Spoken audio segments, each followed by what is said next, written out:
வழிகாட்டும் நட்சத்திரங்கள். அந்த நட்சத்திரங்கள் இன்றைக்கு நீங்க நான் தான்.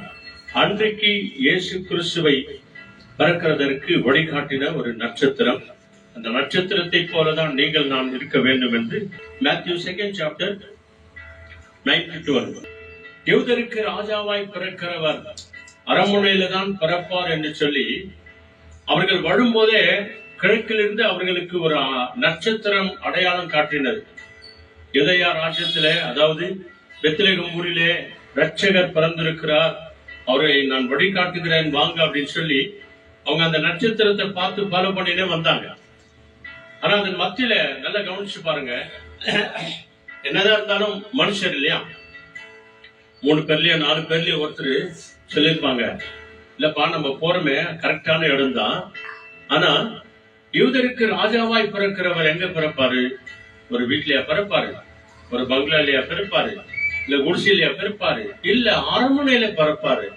அதனால நம்ம நேரா ஏரோது ராஜா கிட்டே போயிடலாம், டைரக்டா போயிடலாம். அவர்கிட்டயே போயிட்டு அவர்கிட்டயே நம்முடைய டவுட்டை நம்ம கேட்டுக்கலாம்.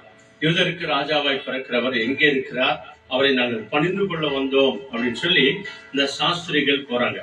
இந்த சாஸ்திரிகள் யார் அப்படின்னு சொல்லி நீங்க பாத்தீங்க அப்படின்னு சொன்னா, இவங்களும் சாஸ்திரம் பாக்குறவங்க இல்ல, கிளி ஜோசியம் பாக்குறவங்க எல்லாம் கிடையாது. இவங்க காலத்தை கணக்கிடுகிறவர்கள். இப்படிப்பட்ட ஒரு ஞானத்தை தேவன் அவர்களுக்கு கொடுத்திருக்கிறார். இங்க சொல்லப்படுகிறது, ஒரு நட்சத்திரம் தோன்றும், ஒரு செங்கோல் எழும்பும்.